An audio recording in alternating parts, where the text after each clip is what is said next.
Hey guys, in this video I want to show you how you can make really cool sci-fi decals with the Decal machine here in Blender. Very straightforward process, and we're just going to hop right into it. So we're going to make this decal right here. So what I want to start with is a simple plane. We'll press Shift A and add in a plane, and I simply want to come in here and merge these top vertices together. We'll press M and then merge at center.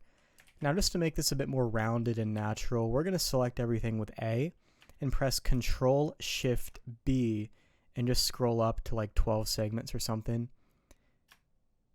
And now we're going to have this nice smooth set of corners here. Now this is a very generic shape, so to make this a bit more visually appealing and sci-fi looking, what we can do, you could do this by just using a regular boolean, or with box cutter you could just come in and add in a line box, and we're just going to kind of make a cut in here kind of like this, and now it kind of has a bit more visual appeal to it. Now I want to apply the boolean right off the bat, so let's go ahead and just come in here and apply the boolean. And what I want to do, as a matter of fact, this line looks a bit too wide for me. Let me try this again. I'm very picky with how I set these up. Let's do something like that. Yeah, it looks good. We'll apply the boolean, and then what I want to do is take this vertex and press Control Shift B, round that out, and then we can round these three out as well. Control Shift B, and just make it nice and smooth. Now what I want to do next is make it just a bit more visual appeal, kind of break the monotony of this object or the shape. So I'm going to go into the N-gon cutter here. Once again, you could just use a regular boolean if you're not using box cutter, and we just kind of come in here and just kind of cut in a shape like that, right? Cool. We're going to apply that boolean, and then once again we're going to Control Shift B to bevel those vertices right there. And now we have a cool looking sci-fi shape. So to spice this up a bit more, what I want to do is press Shift A and then add in some text. Now the default text in Blender is just kind of not super exciting. So you can just download some sci-fi fonts on the internet. I'm going to be using this font called Expansiva Bold, so I'm just going to scroll down to here, Expansiva Bold, and you're going to see it's like a nice sci-fi text. And I'm just going to type in triangle with a capital T, make it a bit more professional. And we're just going to move it right here. So what I want to do is scale this on the y-axis, so we'll just kind of scale it that way, and just make it, whenever you kind of scale these down and squash them, they look a bit more sci-fi looking, so that's why I'm doing that. And I'm also going to reset the origin to the geo and scale it down just a bit more. It's a bit too much, maybe like right here. And then what I want to do is duplicate this and move it down. And I'm just going to go in here and type in Intergalactic. Obviously you could make your own names, I'm just doing an example here. And I want this one to be in the center, so I'm going to go ahead and center this, maybe not. Do something like that. And I want to make that text just a little bit smaller than the main one.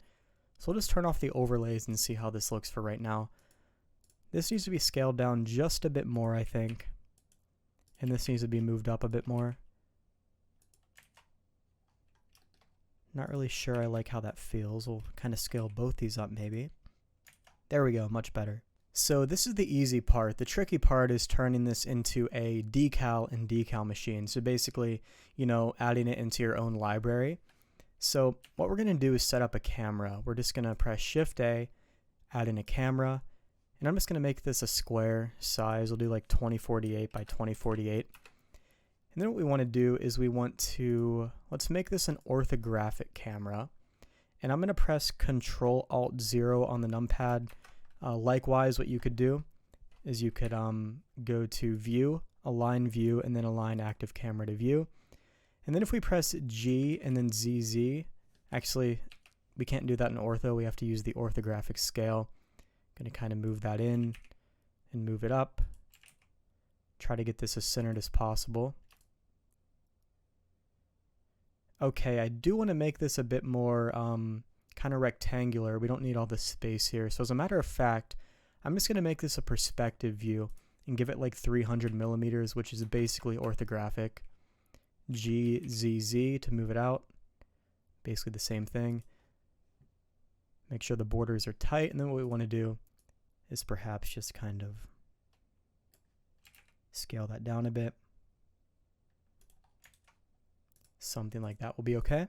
And at this point, what I do is I just remove any HDRI I have, and I instead just render with you can use any color you want, it really doesn't matter, but I'm just going to put mine to white, and we're going to press the F12 key to render this.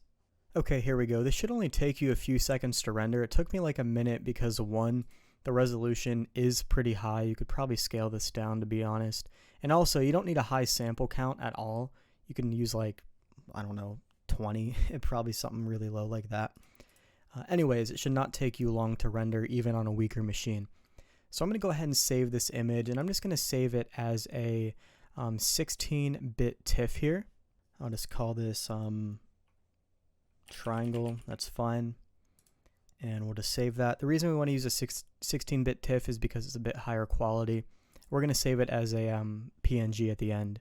So now what you want to do is load this into Photoshop, GIMP, Affinity Photo. The list goes on and on and on. You can use like the most basic software for this. All we're going to do is change the color. So you're going to see we have the transparent background here. By the way, if you don't have the transparent background, you should have this turned on under film. So that way you actually have a transparent background. Anyways, we're going to go back here into Photoshop. It should be transparent.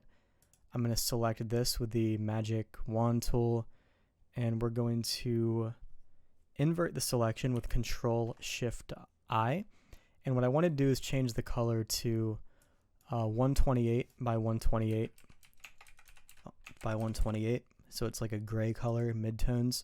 And then I'm going to press Alt-Delete, and that's going to make like a grayer color. This will give you better results in your decals.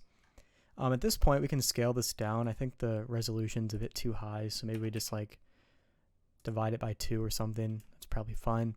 It's going to be a small decal anyways. And now what we want to do is go to File, save a copy, and we're just going to save this as a PNG, and we'll just call this triangle as well.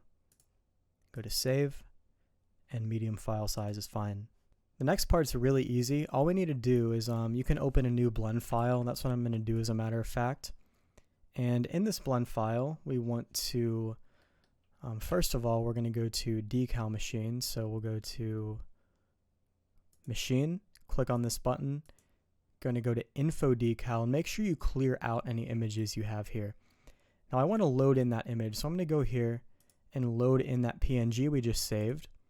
And I'm going to make the padding like 4 pixels. And at this point, we can just hop into top view and click on Create Info Decal. And then if we go into Material Preview, there it is. We have an Info Decal all set up for us. Cool. So what we want to do is put this into our very own decal library. So basically, something like this. Notice how I have my own library of the decals I've been working on.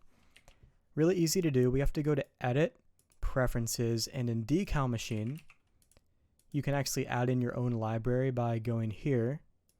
You're going to see like a big list. You're going to scroll all the way down, and under Create Empty, just type in a new name. This will add in a folder for you. Cool. And then you should be able to just go in here and choose that folder, right? You just choose that folder, select your decal, and then just make a name for your decal. So I could just call it Triangle, and then I could just click Add Decal to Library. So it's a super simple process as long as you know the steps you need to take. And you can make as many info decals as you want. You could, sell them on Gumroad if you wanted to.